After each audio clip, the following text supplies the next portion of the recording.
Chers internautes de l'Ouest TV, bonjour et bienvenue sur la première chaîne locale de la commune de Yène. Ñu am mbégte bu baax a baax am contentement dalal leen ci suñu première chaîne locale de la commune de Yène comme niñ ko baaxoo di def chaque instant nous sommes à la recherche de ce qu'il faut le développement de la commune de Yène. ñu ngi si li nga xamante ne mooy jëmale Yène kanam ñu daal di fay taxaw tey ñu ngi fi nga xamante ne moo di Yène Kell ñu daal fi amal li nga xamante ne moo di cérémonie d'ouverture d'une nouvelle école l'école bi nag mu ngi tudd Yène Kids Academy. Quand on parle de Yène Kids Academy dañuy wax ci li nga xamante ne moo di école xale yi école boo ko déggee rek ça nous renvoie à l'éducation. On parle de l'éducation la base de la société, l'éducation le fondement d'une personne réussie. nee naa leen mënuñu réussir dans la vie sans pour autant avoir li nga xamante ne moo di éducation muy éducation bi nga xamante ne moom la say waajur di def si yow muy éducation bi nga xamante ne moom la mbedd yi di def si yow muy éducation bi nga xamante ne moom ngay jëlee fële nga xamante ne moo di sa l'école ba ndax nee naa leen enseignants yi li tax ñu jox leen rôle enseignant mooy éduquer. Quand on parle d'enseignant rek éduquer la ñuy wax donc enseignants yi am nañu ay rôle bu rëy a rëy si li nga xamante ne moo di ay élèves moo di li nga xamante ne moo di éducation. ñu am mbégte bu baax a baax dalal leen fi nga xamante ne moo di première chaîne locale gannaaw loolu ma defal leen li nga xamante ne moo di programme cérémonie bi tey ni mu nar a déroulé Yène Kids donc à 10h30 passé installation des invités. Vous voyez sama ginnaaw invités yi commencé nañoo ñëw à 10h45 nous devons une ouverture de la cérémonie à 11h présentation de Yène Kids Academy 11h15 spectacle par les enfants de camp d'été 11h30 Ndaw Rabine 11h45 allocution du maire de la commune de Yène et autres autorités administratives. À 12h, coupure du ruban, lancement officiel. À 12h15, visite guidée de Yène Kids Academy.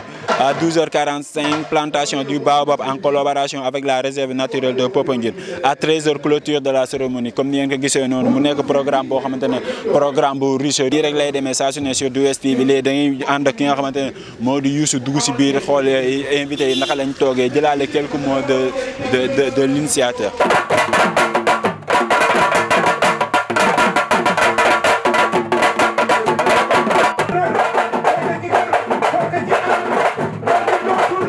ma ñaaw ak Baye Biram Ndoye ma yaxal ak Baye Biram Ndoye di daaw yow boo daagoo fii jàll na chef de village bu tubaab janaaw ngoo ah sa waa jàngoo daga juróom mooy tudd ci day sax mooy juróom bu góor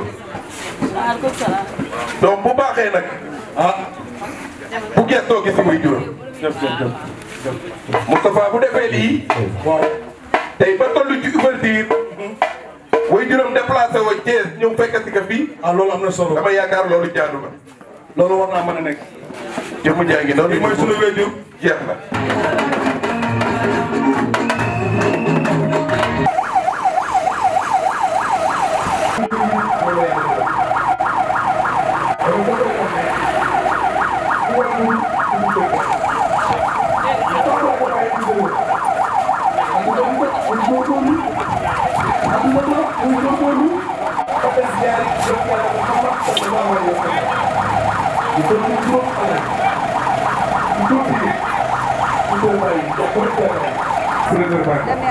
gis nga lii fii vert bi teekoon loo fi gis muy vert te muy ñëw ko fi def Cheikh dama doon wax maire ànd ak madame la maire ànd ak délégation municipale bi yëpp Ablaye kay dugg si Cheikhou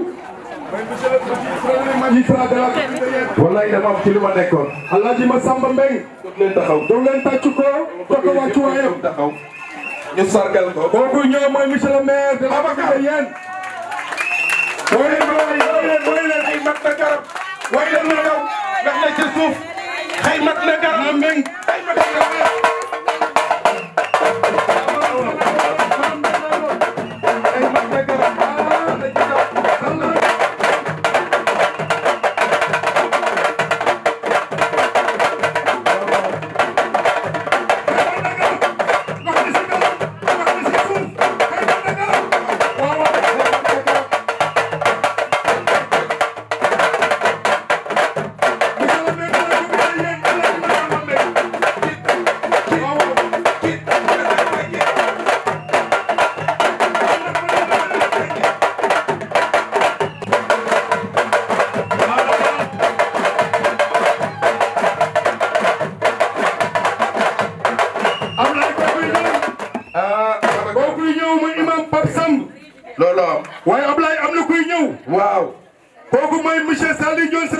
sénateur chef de village ñagal ay maam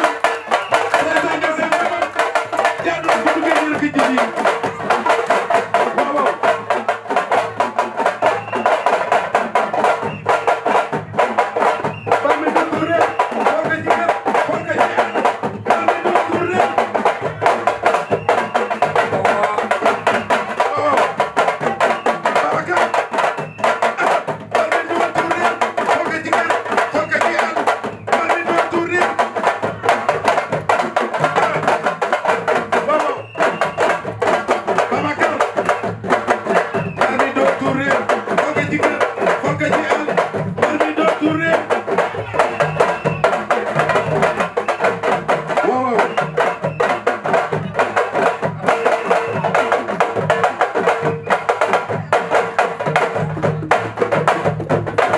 alors bi ñu mënee ubbi nañ école mel ni à yéen man yéen dugg na ci histoire parce que simplement wóor na yàlla def na ko pare parce que bi mu joxee xel nit am sabablu nit ci am xam-xamam am ne fii laa bëgg a jëm ci lu baax wóor na ma yàlla dina si def barke te ñu ñaan loolu yëpp yéen mën a jëm kanam.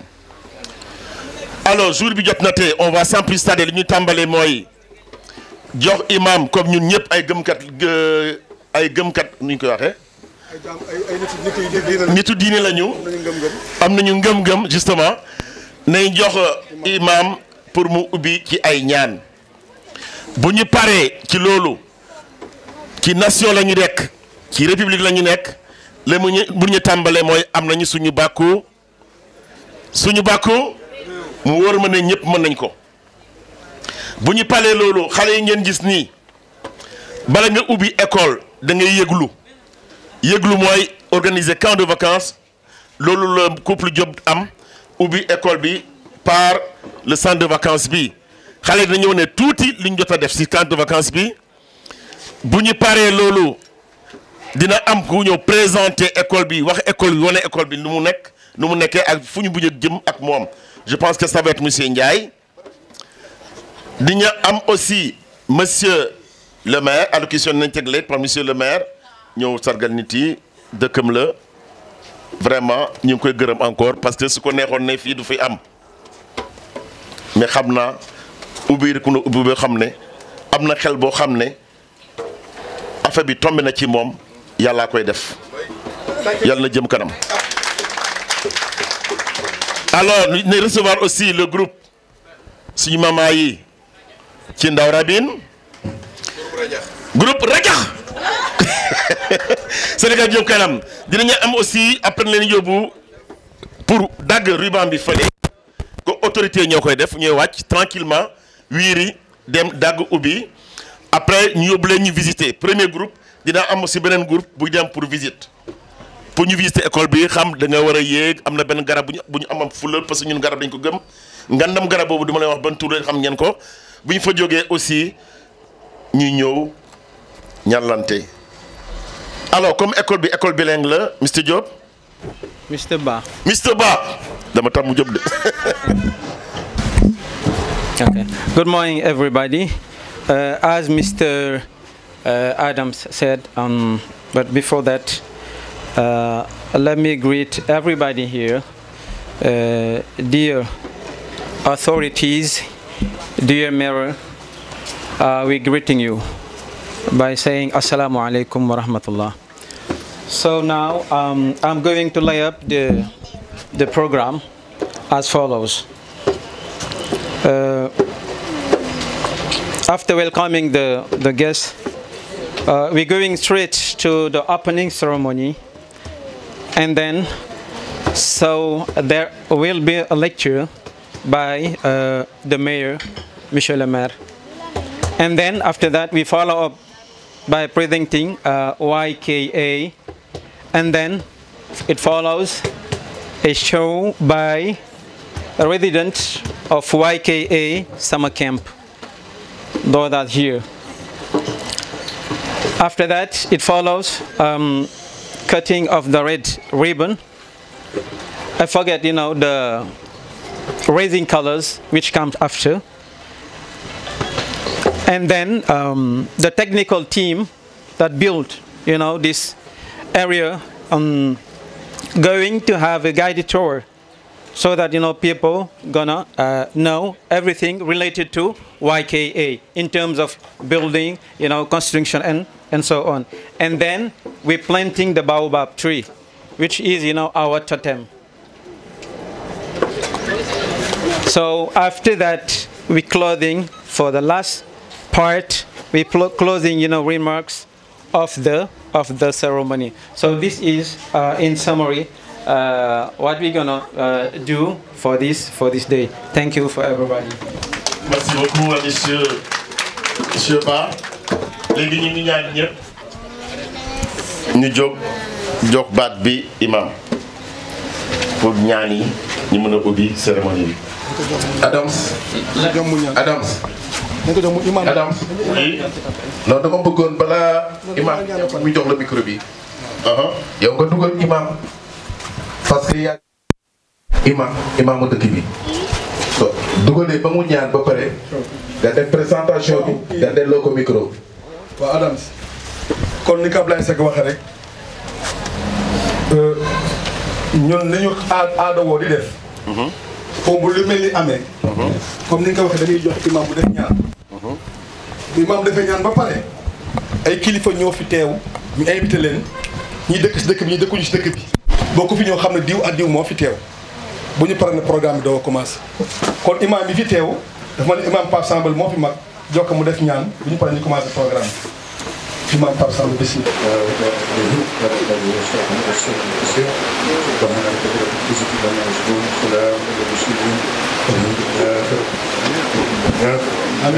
Amen. May Allah accept. Je crois que les doyens Tal et Diop sont heureux ce matin. Nous prions encore pour que Dieu vous assiste dans vos projets futurs et vous donne une trop longue vie. Un brillant professeur disait que l'excellence c'est aller au-delà du possible. La philosophie de notre école, nous voulons faire de la prochaine génération de jeunes leaders dans le futur pour façonner l'Afrique de demain. Nous avons un modèle, comme nous avons appelé, c'est le modèle Diop. Le modèle Diop est un modèle du futur. C'est des jeunes leaders qui contribuent ou bien contribueront au développement d'une nation tout entière, de l'Afrique et du monde. L'enracinement de nos enfants dans la conviction profonde d'un nouveau type de citoyen mondial. Les anciens qui sont là savent que dans la loi d'orientation 91-22, il est décliné le type de Sénégalais à former, le type d'homme à former. Donc dans notre philosophie, nous aussi, nous avons un type d'enfant à former, à mettre sur le marché, qui sera imbibé de toutes les valeurs positives.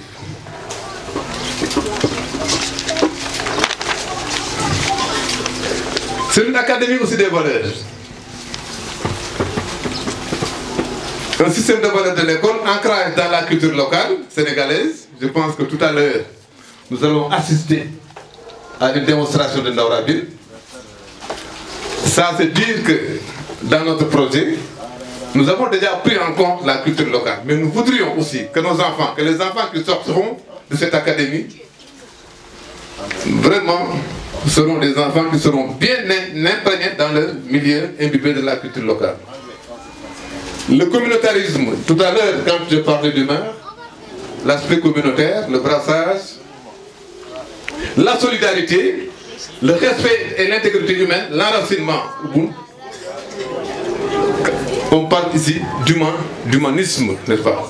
De toutes les valeurs humaines qu'un être humain doit avoir. Donc dans notre projet, nous voulons des citoyens imbibés, des citoyens qui s'adossent sur une culture, n'est-ce pas, locale, ouverte, n'est-ce pas, sur le monde.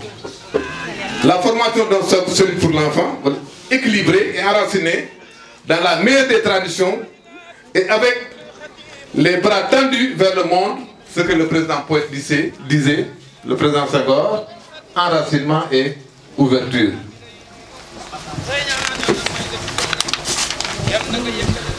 Alors, qu'est-ce qu'une académie multiculturelle? Je pense que la culture, le président Poète en a beaucoup parlé. Dans cette académie, on respecte la culture de chacun, on respecte aussi la religion de chacun. L'identité socio-culturelle de nos enfants et de leur famille, tout est respecté. Garantie une extension de la maison et l'estime de soi. Vous savez, l'éducation, c'est entre l'école et la famille. Donc, nous respectons dans cette institution tout ce qui se fait au niveau de la famille et ensuite ce qui leur seront apportés. Enracinement et ouverture. Une école du futur. L'école elle-même est conçue selon les normes internationales. Je pense que rien qu'à voir le bâtiment, vous savez qu'on s'est inspiré des standards de qualité.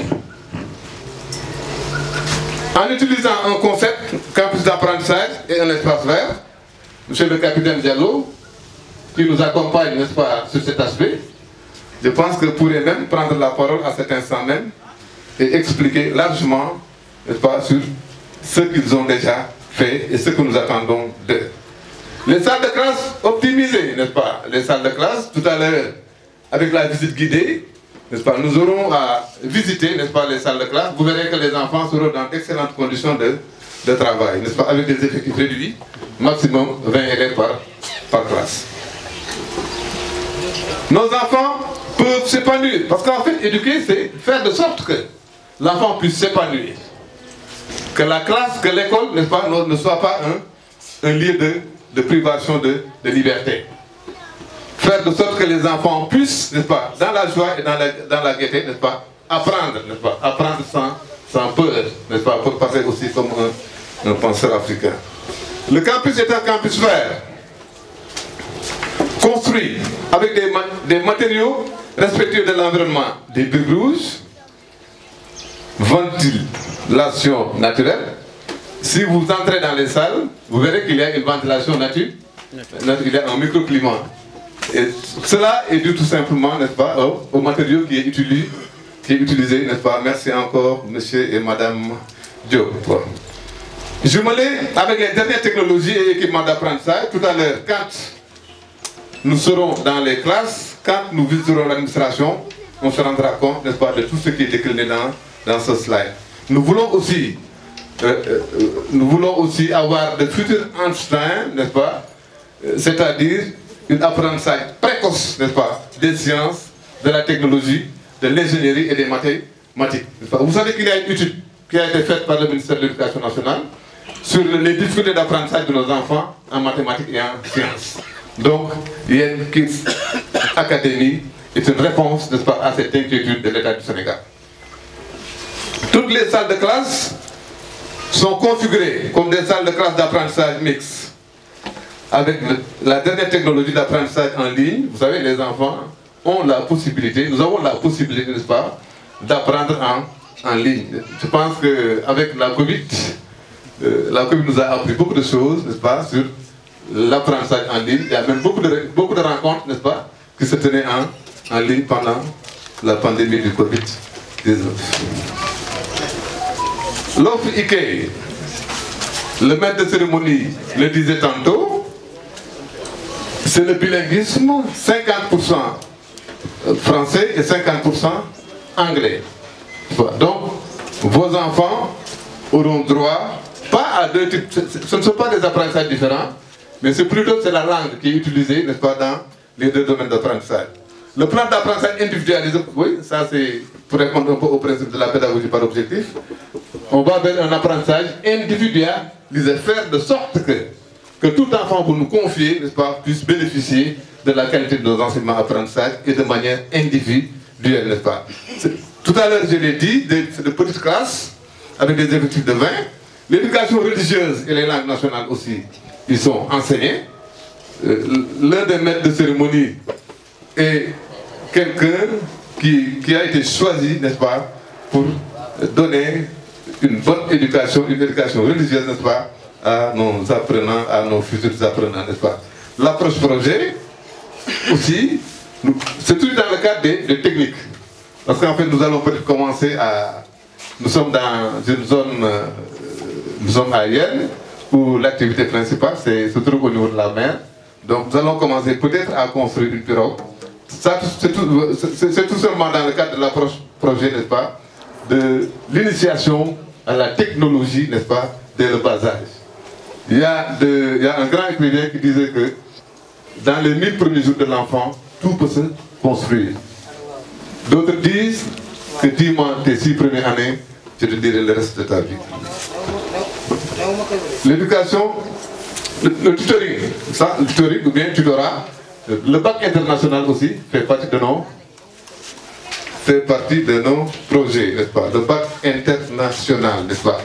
Bon, les sorties pédagogiques, déjà avec le camp de vacances, nous en avons fait beaucoup, mais dans le plan d'action qui sera décliné, n'est-ce pas, avec l'équipe pédagogique, avec l'équipe de management, nous aurons beaucoup d'activités de découverte qui figureront en bonne place dans le programme. Pourquoi? Parce qu'en fait, l'école, ce n'est pas seulement la classe. Je pense que pour apprendre aussi, il faut sortir. C'est la raison pour laquelle, dans notre projet éducatif, nous avons intégré beaucoup d'activités de découverte. Le sport, la création de l'éducation artistique aussi figure en bonne place. Le sport, vous savez, les arts martiaux, le basket, le football, la gymnastique, le dessin, le théâtre. Pourquoi le théâtre? Parce qu'en fait, nous avons, par la petite expérience que nous avons de l'école sénégalaise, que certains enfants éprouvent des difficultés, n'est-ce pas, dans la communication et aussi même dans le façonnement de la personnalité. Parce qu'en fait, la prise de parole en public, il y a de grands écrivains qui écrivent sur ça. Comment parler en public? Mais nous pensons par exemple qu'avec le théâtre, n'est-ce pas, nous parviendrons, n'est-ce pas, à installer des compétences en langue et communication qui sera aussi un intrant pédagogique efficace. Le STEM, j'en ai parlé, n'est-ce pas, c'est l'initiation à la robotique au codage, sciences, technologie, ingénierie et mathématiques. Les sciences humaines aussi n'ont pas été en reste, n'est-ce pas, avec des compétences en entrepreneuriat et en développement des affaires. Oui, donc dès le bas âge, n'est-ce pas, nous voulons installer des compétences en entrepreneuriat et en technique des affaires. Donc vraiment notre projet a de grandes ambitions, n'est-ce pas, pour la jeunesse de ce pays.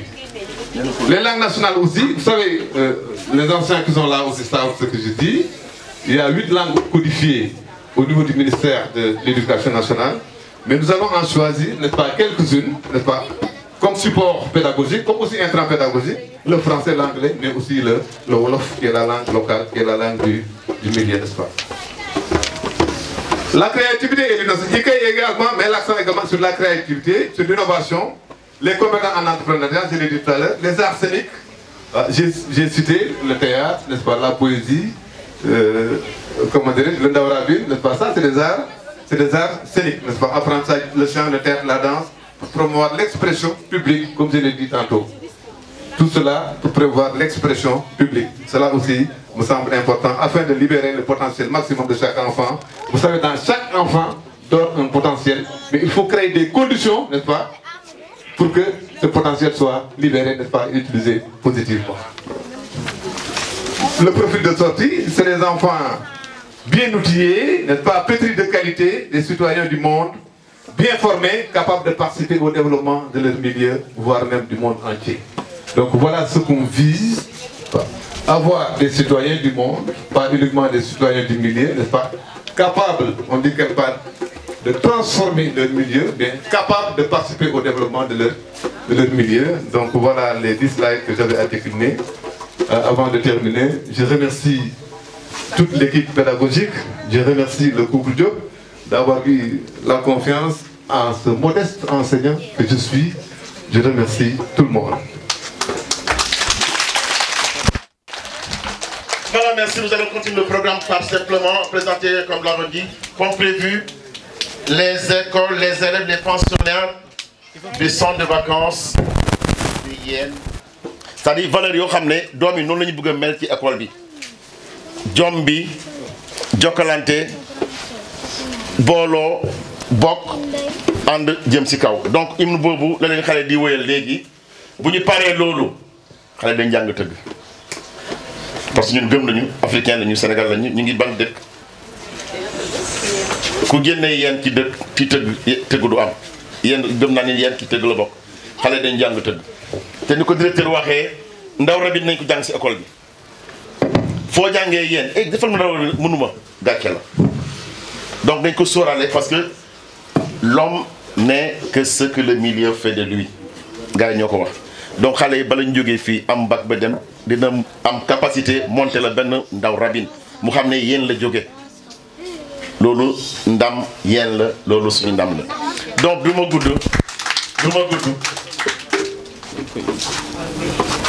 merci beaucoup donc prof anglais bi dem na donc ñu def loolu xale yi dañuy jóg léegi wéyal leen bac hymne bu yéen est-ce que ça va? Oui, ça va. Est-ce que yéen ça va? Oui, ça va. Est-ce que yéen ça va? Oui, ça va. Voilà, comme dans l'air. Par là, ça va? Oui, ça va. Monsieur Diallo, mon capitaine. Anarchy, il fallait. Je voulais me rendre. Par exemple, Anarchy. Alors, ni aussi, ils ont fait l'école des Blancs. Alors, on va prendre un chant pour montrer à ces enfants-là que nous avons fait l'école des Blancs. Bonne nuit, les Nigel. Ouais, on aime bien nous, Nigel, ouais. Madame la maîtresse. Bonne nuit. Frère 2, 3. Frère. Frère 2, 3. Frère Jacques. Frère Jacques, dormez-vous, sonnez-les.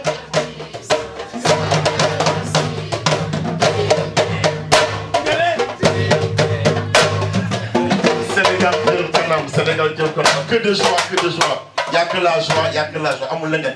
Dañuy def li ñuy def suba amul lii. Ñu bëgg nañ té Sénégal jël kanam. Merci beaucoup les enfants les pensionnaires de Kit Academy. Thank you, Mr. Adams. Before that, thank you, Director. So let's move to the show by the resident of the YKA summer camp. Okay, let's go. Kit Academy, where we are education, where we are discipline. Nous sommes respectants et nous sommes religieux.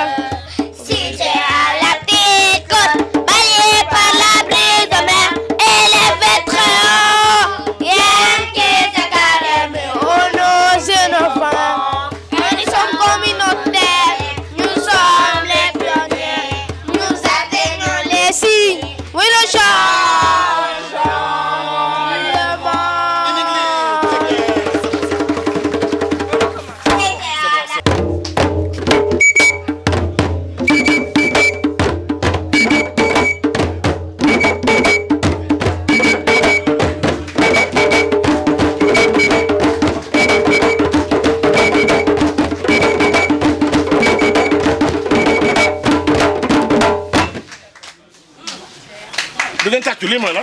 ah am na solo. allez teg waay.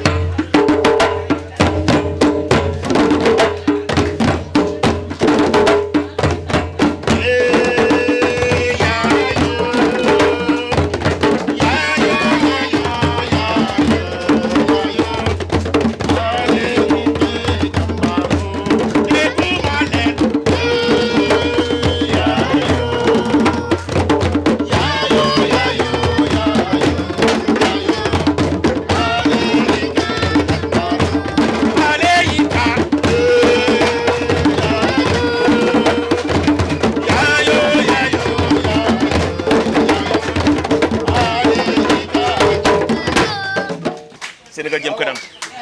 ñu yëm foofu ñu yëm foofu.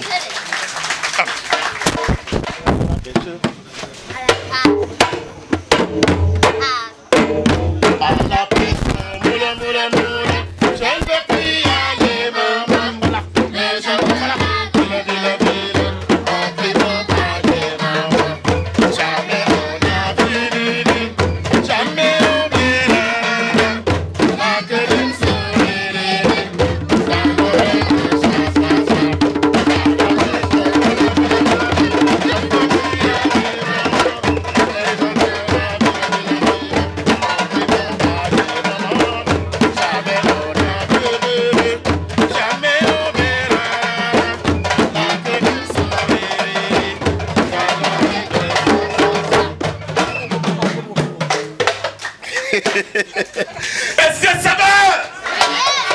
Sama gars yi ñu jël si yéen ñu ngi ñëw yéen.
ñu dem Gorée xam ngeen rythme bu ñuy wax asiko rythme bu ñuy wax asiko mu ngi juddoo fii ci Gorée bi mu juddoo Gorée alors avec l'esclavage le voyage yu gars yi jot di def esclaves yi mais tout ça c'est réuni autour de l'asiko né également à Gorée.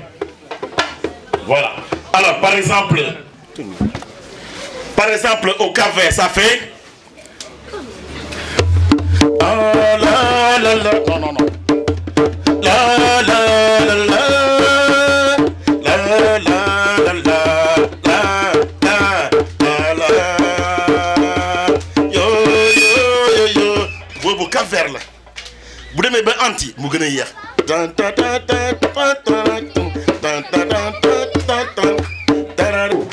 levez-vous Cheikhou tey loo fi gis muy verre fii muy fenêtre waaw muy porte yi muy lépp moo ko monté dans 2 jours mooy chef d'entreprise mu ngoog kon Cheikhou damay bàyyi kii ñu bëgg di bëggal xale yi kii moom mooy Mamadou Ba bilingue la c'est lui qui gère l'éducation religieuse Mamadou Ba du ngeen ko tàcc ak leen Mamadou Ba waay voilà kii c'est mon binôme Ndiak Diop merci c'est mon binôme c'est un facilitateur en français Ndiak un garçon très compétent Ndiak du courage. Notre métier est difficile, c'est un sacerdoce, c'est une sorte d'œuvre angélique. jàngale jaamu yàlla la. ah loolu am. kii mooy maman Ami, chargée de la vie scolaire. maman Ami. maman bi tàcc leen maman bi waaye. Voilà donc, honneur aux dames. Honneur aux dames, madame le maire. maa ngi lay nuyu tamit. Voilà, honneur aux dames. Tonton Adams sax na moom. Le percussionniste. Voilà, Adams moom wane na boppam. Le percussionniste. waaw moom madame Diop nee na bi ma amee 11 ans la ko Adam commencé tëgg. tàcc leen ko bu baax.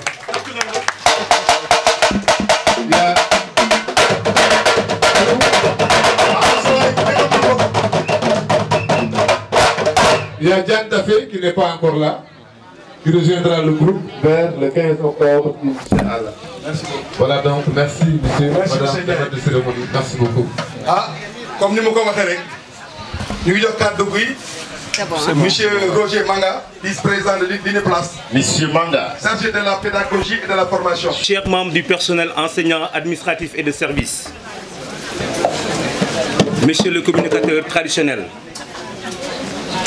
Chers habitants de Yen et Toubabou Dialao, chers parents d'élèves, chers élèves, honorables invités, à vous tous, titres, grades et rangs.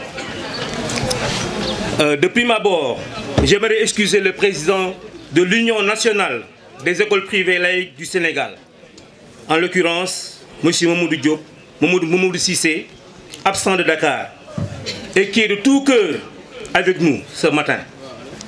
Aussi, suis-je honoré et très heureux de le représenter cet après-midi à l'occasion de cette cérémonie d'inauguration de la nouvelle académie bilingue, Yen dénommée Yen Kids Academy, qui vient enrichir le paysage scolaire de votre IF. Pour rejoindre mes prédécesseurs dans ce bain, je voudrais ici et maintenant, pour reprendre l'ancien, en tant que vice-président de l'UNEPLAS, chargé de la pédagogie et de la formation, adresser mes vives félicitations à M. et Mme Diop et aux initiateurs de cette cérémonie qui se veut simple, mais qui revêt à la fois un cachet particulier et tout à fait exceptionnel. Au demeurant, pour ne rien vous cacher, je vous avoue que je suis très satisfait de votre nouvelle création qui répond à 3 préoccupations majeures. La première, c'est l'éducation pour tous. En effet, vous concrétisez fort éloquemment les recommandations de la conférence mondiale sur l'éducation pour tous tenue en 1990 à Jomtien en Thaïlande. Sur l'éducation, oui, l'éducation occupe et occupera toujours une place prépondérante au sein des peuples. C'est alors un grand défi que vous venez de relever aujourd'hui dans cette belle contrée de Yen, Toubabou Dialaw, accordant ainsi à vos futurs jeunes apprenants les mêmes chances que ceux de Dakar et des autres grandes villes du Sénégal. La deuxième, c'est la qualité. Oui, la qualité des infrastructures, la qualité des enseignements-apprentissages, la qualité des ressources humaines. Effectivement, votre joyau éducatif, la qualité, un intrant de taille, n'est pas un vain mot chez vous, un slogan creux, galvaudé et disséminé à eu et dia. Vous épousez ainsi les objectifs de qualité recherchés dans le cadre du paquet, initié et voulu par le ministère de l'Éducation nationale. Enfin, vous placez au cœur de la formation l'anglais, qui constitue une langue internationale incontournable dans le cadre de la mondialisation. Force alors est de constater qu'en mettant en place cette structure scolaire, vous aidez l'État dans sa mission éducative de garantir une éducation de qualité à tous ces jeunes apprenants. Par conséquent, nous vous encourageons à poursuivre généreusement l'œuvre entreprise. Comme dans toute entreprise, les débuts sont modestes, mais vite, la petite graine enterrée sous terre pousse, grandit, puis va devenir au fil du temps un grand arbre bien fouillu, grâce à votre persévérance, votre générosité et à votre esprit d'abnégation.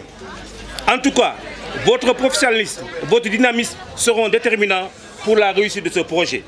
Le philosophe chinois Confucius affirme ceci: si tes projets portent à 1 an, plante du riz. À 20 ans, plante un arbre.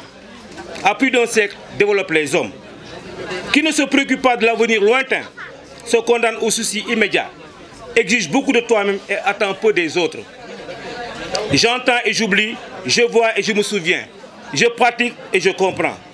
Aussi, sommes-nous très heureux, nous, de l'UNEPLAS, heureux de vous accueillir au sein de l'Union nationale des écoles privées laïques du Sénégal, qui regroupe des écoles phares du système éducatif sénégalais. Aux enseignants, je rappelle les belles paroles de Mariam Abba. On ne badine pas avec la vie. Et la vie, c'est à la fois le corps et l'esprit. Déformer une âme est aussi un sacrilège qu'un assassinat. Les enseignants, ceux du cours maternel autant que ceux des universités, forment une armée noble aux exploits quotidiens jamais chantés et jamais décorés. Aux parents, je vous exhorte à soutenir cette œuvre éducative de par votre engagement et la confiance que vous devez placer en la direction et en son personnel. À vous donc, sans qui cette œuvre d'éducation ne serait qu'illusion, je vous renvoie à Khalil Gibran qui dit: vos enfants ne sont pas vos enfants, ils sont les fils et les filles de l'appel de la vie à elle-même. Ils viennent à travers vous, mais non de vous. Et bien qu'ils soient avec vous, ils ne vous appartiennent pas. Vous pourrez leur donner votre amour, mais non vos pensées, car ils ont leurs propres pensées. À vous, chers élèves, soyez les artisans de votre propre formation et envisagez votre avenir avec détermination et courage. L'adage dit bien pour vous, demain sera ce que tu en fais aujourd'hui. À nous tous ici présents, nous avons donc intérêt à saisir cette opportunité pour une plus grande synergie des efforts et des énergies, afin de relever ensemble le défi d'une éducation épanouissante pour les enfants et pour le bien de la société sénégalaise. J'insiste encore, continuons de s'aimer l'excellence et les grandes valeurs qui nous permettront d'aborder l'avenir avec détermination, seul tremplin qui propulsera tous nos élèves vers des lendemains de succès et donc de bonheur. Vous écrivez aujourd'hui, monsieur et madame Diop et toute l'équipe, vous écrivez aujourd'hui l'histoire avec le premier chapitre et le premier paragraphe. Que Dieu vous bénisse et ceux qu'il a investis de la mission de promouvoir le rayonnement Yen Kids Academy. Je vous remercie de votre aimable attention. Merci beaucoup, c'était M. Badian, chargé de la pédagogie. C'est vrai qu'il est vraiment chargé de la pédagogie. Roger Manga, je pense que l'Institut aurait besoin de votre papier qui va rester à jamais dans cette école, parce que vraiment c'est un discours de quelqu'un qui sait et qui maîtrise, qui sait d'où il vient, xam le jógee. Et loolu la école bi am xam nañ fu mu jógee ak fan lañ jëm. Encore une fois, merci pour ces beaux mots.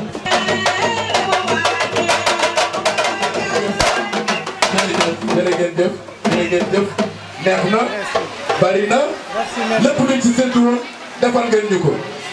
ndox maa ngi taw ambiance baa ngi gën a xumb ndox maa ngi taw nit ñaa ngi toog di ko xaar Moustapha dañ la naan jërëjëf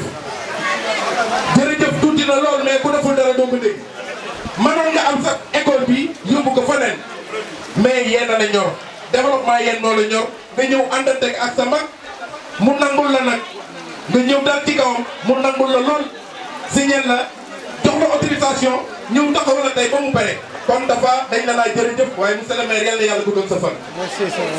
bëgg ñaanul ne yàlla diw jërëjëf yàlla yàlla bàyyi la fi yéene bi nga am ci Jaraw yàlla na ko yàlla matale. Monsieur le sénateur Saliou Ndione, président des chefs du village de la commune de Yène, Monsieur les chefs coutumiers et religieux, Monsieur les chefs du village et notables de la commune de Yène, Monsieur le commandant de la brigade de gendarmerie de Yène, Mesdames, Messieurs les enseignants, Mesdames, Messieurs, en vos rangs, grades et qualités, honorables invités. Permettez-moi avant tout de remercier toutes les personnes ici présentes et leur souhaiter la bienvenue dans notre commune. Votre présence témoigne en effet l'importance du sujet qui nous réunit ici, l'éducation des enfants. Je reçois avec honneur et plaisir le privilège de m'adresser à vous à la faveur de cette cérémonie d'inauguration de ce prestigieux établissement scolaire international bilingue Yen Kids Academy. Mesdames, Messieurs, pendant le mandat d'un maire, inaugurer une école est un moment de forte émotion. C'est aussi un acte important car la scolarisation de nos enfants est un enjeu majeur pour notre collectivité. Les enfants sont les citoyens de demain et représentent l'avenir d'un pays. Ainsi, nous sommes convaincus que cet investissement dans l'éducation des jeunes, que l'on peut contribuer au développement socio-économique durable du pays. Cette réalisation symbolise donc la priorité que nous devons donner à la jeunesse sénégalaise et à son éducation. Assurément, cette cérémonie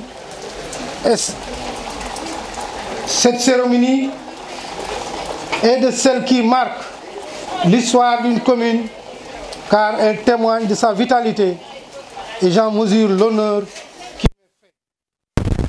Cet ouvrage, ce bijou, devrais-je dire, de dernière génération, participe sans aucun doute au rayonnement et à la visibilité de notre commune. Terroir lébou, riche de culture et de générosité, imbu de valeurs sociales et humaines. Aujourd'hui, c'est une nouvelle porte qui s'ouvre à l'avenir de plusieurs apprenants qui vont bénéficier de cette infrastructure et d'un enseignement de qualité. Lieu de culture, lieu d'apprentissage, l'école est surtout un lieu de vie dans lequel les enfants doivent se sentir bien. Ces nouveaux locaux, par leur qualité architecturale, leur porteront un agréable cadre d'évolution qu'ils sauront, nous en sommes persuadés, s'approprier et respecter. Madame, Messieurs, cette magnifique œuvre, c'est aussi une histoire d'hommes et de femmes. Je voudrais rendre un vibrant hommage pour leurs compétences et leur professionnalisme. Je veux citer les promoteurs, la famille Diop, les ingénieurs, les architectes, les techniciens de tout corps d'État, les ouvriers et tous ceux qui ont mis la main à la pâte pour sortir de terre ce formidable œuvre en un temps record. Je vous en félicite et vous remercie au nom de tous les habitants de la commune de Yène. En effet, nous croyons fermement à l'éducation de nos enfants, vecteur de progrès, de source de développement. À ce titre, nous vous réitérons notre engagement sans faille à vous accompagner dans toutes vos actions, surtout dans le secteur qui nous réunit aujourd'hui, l'éducation de nos enfants. Messieurs, Madame, pour clore ce propos, je voudrais formuler à l'endroit des promoteurs de cette magnifique réalisation mes vœux de réussite totale pour rentabiliser l'investissement de très grande valeur. Merci et merci de votre attention. Merci, monsieur le maire. Merci donc, monsieur le maire, pour ces bons propos. Merci pour ce beau discours. Encore une fois, Dieu d'avoir accueilli cette école Yène Academy qui se terroir. Le programme va se poursuivre, monsieur. Oui. Le programme va se poursuivre. Comme prévu, le premier groupe va sortir accompagné de pour la coupure de ruban. Madame Dag Bumbobo, vous allez oublier l'école. Vous n'y parlez de l'Union qui va présenter visiter l'école. Amazon est bien remercié. Dernier remercié. Non, ça faut y remercier. Amazon est dernier remercié. Amazon est pas une fille. Merci beaucoup. Ningen mel. Très bien. Sénégal jëm kanam. Très bien. Nan la yalla gëna samba. Jërëjëf yu bari. Coupure du ruban kon. Coupure du ruban, nous allons donc inviter aux officiers à suivre le guide. Sortir par cette grande porte, entrer, couper le ruban. Les Amazones, pour accompagner les autorités. Les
Donc ça mérite, c'est des gains en énergie, c'est des gains thermiques.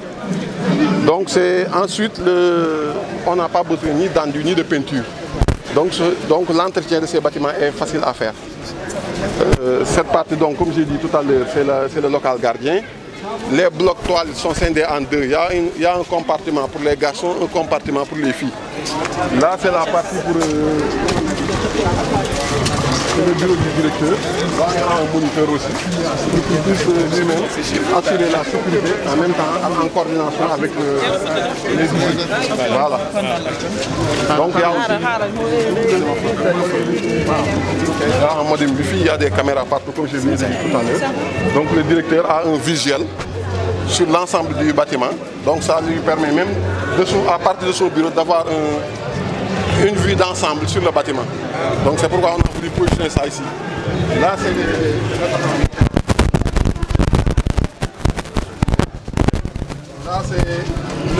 la salle des professeurs. Là c'est l'infirmerie.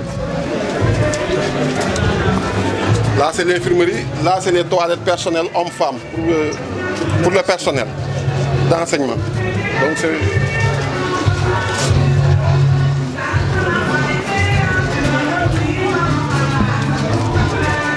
Là, comme j'ai dit tout à l'heure, c'est les toilettes mixtes. Il y a les toilettes garçons et les toilettes filles.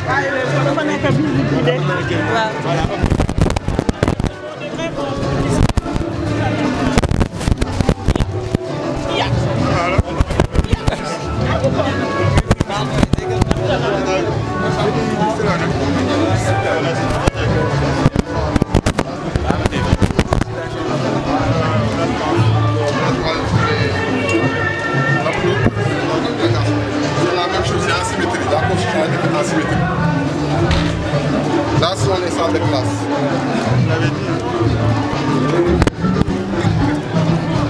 Qui s'étend sur 3 niveaux. Comme on a fait les fondations, on a fini cette année le premier niveau, le rez-de-chaussée. Donc chaque vacances, on va essayer de faire une extension. Parce que ce qui prenait plus de temps, c'était juste les fondations. Parce qu'on avait ici de sérieux problèmes, parce qu'on est en terrain très accidenté. Donc on avait une double pente. C'est pourquoi on a mis un souterrain là-bas. Parce que ça nous a permis un peu parce qu'on a voulu, il y avait 3 types d'approches.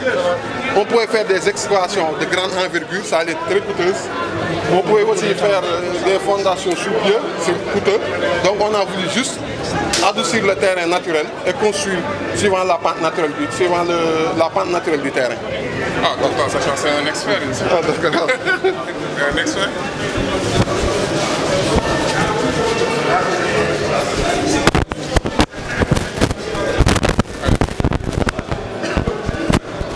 Chaque salle de classe a sa couleur qui est en harmonie avec la couleur des tables. Voilà.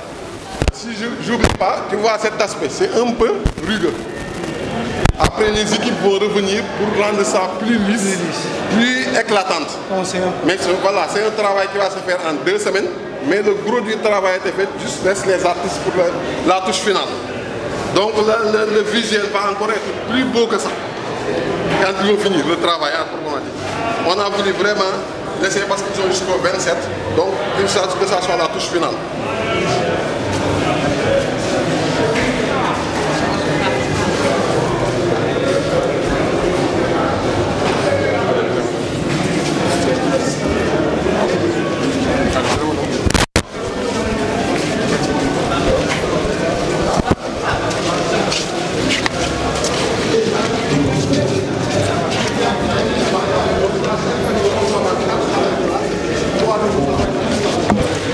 On aura à soit faire des extensions là-bas, ou bien aller chercher d'autres terrains pour faire des extensions pour le secondaire et pour le lycée. Donc c'est ça un peu le projet. Donc l'entreprise les accompagne durant tout ce cycle, parce que nous on est basé ici à Yen. Voilà. Hein? Vous avez parlé d'aller chercher d'autres terrains. Voilà. J'ai entendu.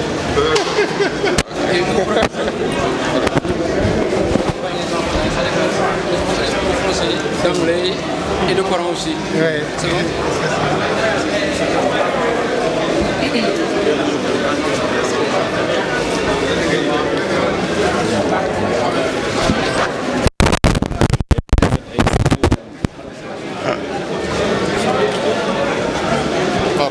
va passer à la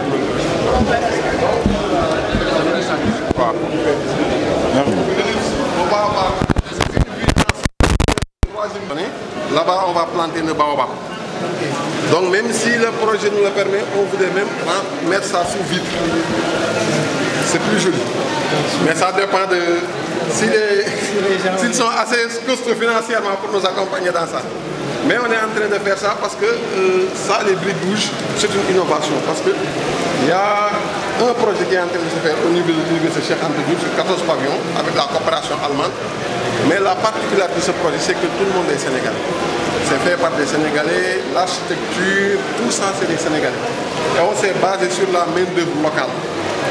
La particularité de ça, c'est sur deux aspects. On a voulu utiliser des matériaux locaux. Ensuite, on a voulu utiliser la main-d'œuvre locale. C'est vrai que la main-d'œuvre locale n'a pas encore l'expertise des entreprises, mais on les accompagne, on les forme pour avoir une équipe de choc. Donc au début, il y avait des clivages, c'est tout à fait normal quand on forme une équipe, ça arrive, mais on est en train d'adoucir les angles. Voilà. Mais c'est un travail de longue durée, de longue haleine, mais on y parvient. Vous avez des ateliers pour fabriquer ou bien vous achetez? Non, il y a les briques, il y a une usine qui est au niveau de Diamniadio. Donc on est des partenaires. Okay. Donc c'est eux-mêmes qui sont en train de faire la fourniture des 14 pavillons au niveau de Cheikh Anta Diop. Voilà. Le reste c'est fait par des artisans locaux. Tout ce qui est en dehors de ça, l'expertise est locale. Donc on a voulu vraiment mettre l'accent sur ça. L'expertise locale, faire avec les moyens du bord et minimiser le coût du bâtiment. Parce qu'on peut faire des bâtiments de grande envergure, mais les coûts sont colossaux. Donc on a voulu vraiment optimiser les ressources qu'on avait. C'était ça l'idée. Et le challenge aussi, c'était en termes de durée. Parce qu'on a fait ça en 4 mois.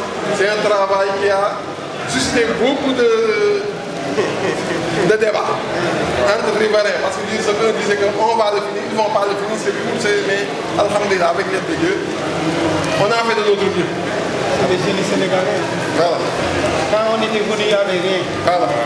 J'ai dit à M. Diop, mais vous allez terminer en combien de mois? Il me dit 3 à 4 mois. Je lui ai dit, est-ce que vous avez les moyens? Il me dit, tous les moyens sont disponibles. Je lui ai dit, ça va être dur, mais vous allez y arriver. Parce que les Sénégalais sont compétents. Il y a toutes les compétences. Effectivement. Si vous voulez faire un travail bien et rapide. Moi, sincèrement, je suis au Canada, je ne suis pas là depuis, ça ne fait pas encore une année. Mais je dis tout le temps aux autres, moi je ne suis pas maintenant émerveillé par les Chinois et autres. On dit qu'ils ont, ils font un travail sans relâche. On peut faire ça, on a la capacité pour faire ça, il faut juste les manager et mettre la main à la pâte, comme on dit, en tant que dirigeant. Ne pas rester dans les bureaux. Voilà. C'est pour ça que parfois je peux me permettre de défier les Chinois. Il y a une expertise locale qui est 2 fois. Mais bien sûr. Voilà, qui est là pour pouvoir répondre à l'attente. Voilà. Ouais. C'est l'expérience de ça. Nous, on a fait la routine à Dakar, et le stadium. On a relevé les mêmes défis. On travaille jour et nuit. Et on est arrivé au bout à de très bons résultats. On peut le faire. Et sincèrement, les conditions n'étaient pas évidentes. Si les moyens sont là, l'expertise est là. On est en saison de pluie. Il y avait aussi la Tabaski. Donc pendant 10 ou 15 jours, les ouvriers ne peuvent pas les avoir. La saison de pluie, sur ces 4 derniers jours, le travail était carrément à l'arrêt. Parce qu'il pleuvait durant toute la journée.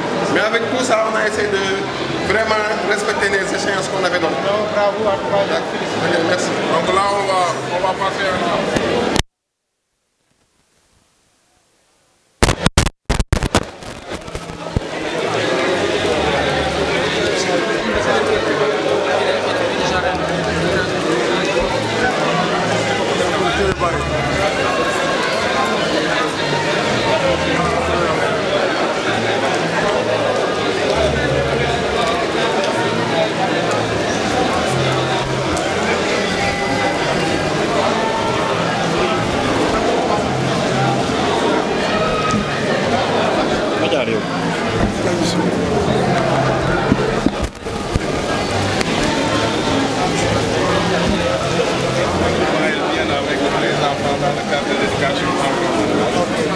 a sollicité par rapport à cette inauguration. Pour faire... pour vraiment symboliser ça avec un baobab. C'est ça. Donc je vais vous laisser avec Sernan Guissé qui va vous expliquer un petit peu par rapport à cette plante. Allez-y, Sarah. Merci. Merci. Sous le commandement du capitaine Diallo, c'est une baobab d'origine africaine, Afrique tropicale, comme connu nos scientifiques à national digital. C'est une baobab qui a un aspect thérapeutique.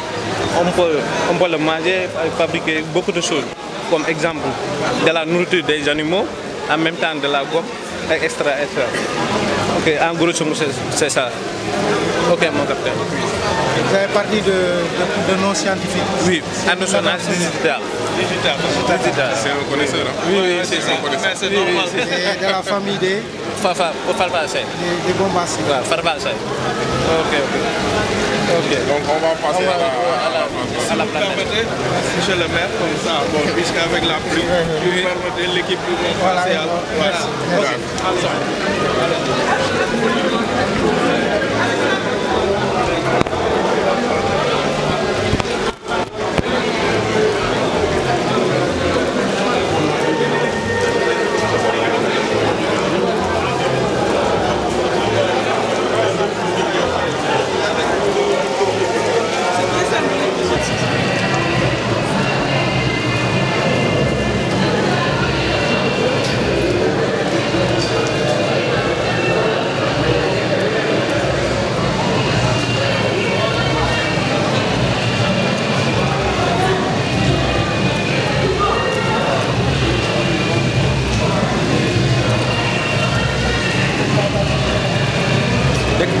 immortalisé de ngeen koy jël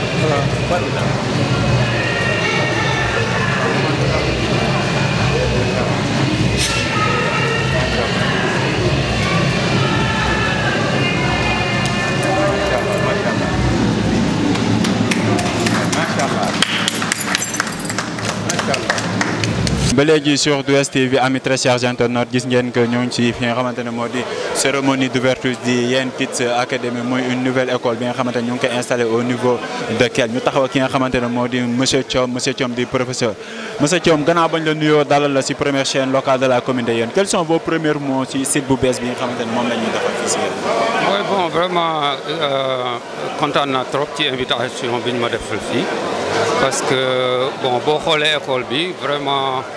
boo nee ci secteur enseignement di nga ci am mbégte parce que approche bi originale na parce que boo jëlee jàngale nga lal ko ci culture donc daanaka day ëmb lu bëri parce que culture moom mooy base u lépp te ñoom bon boole nañu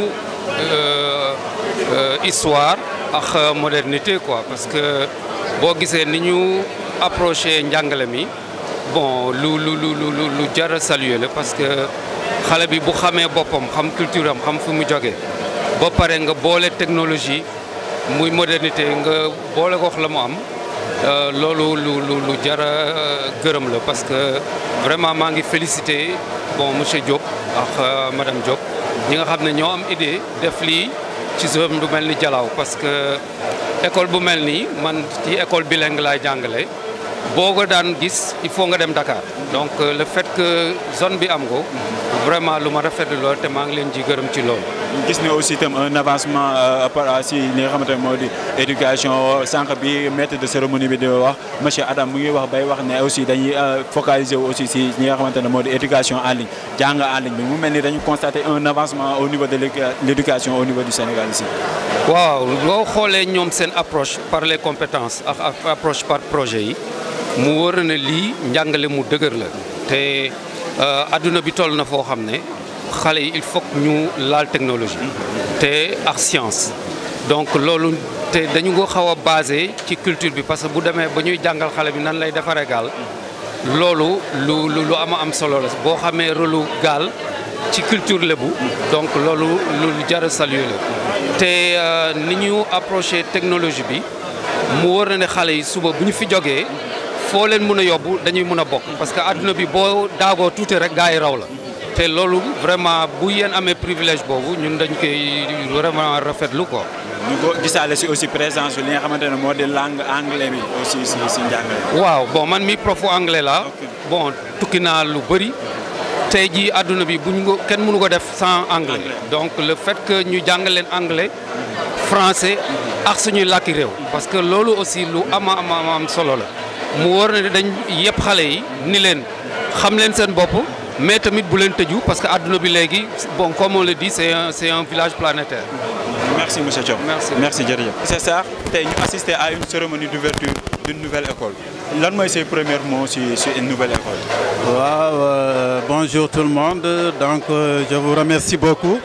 Donc c'était une très belle cérémonie, vraiment haut de couleur, parce que ça vient à son heure. C'est une innovation pour le système éducatif sénégalais, surtout à travers la loi d'orientation du système éducatif sénégalais.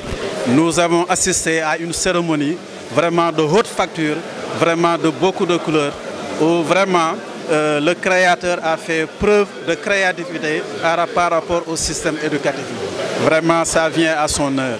Vous avez constaté aussi un développement au niveau de l'éducation parce que nous, si c'est un bureau, nous avons enseigné le français, mais aussi notamment langue anglaise aussi. Voilà, merci beaucoup. Donc, on a vu l'émergence aussi de beaucoup d'écoles privées, donc celle qui vient de naître.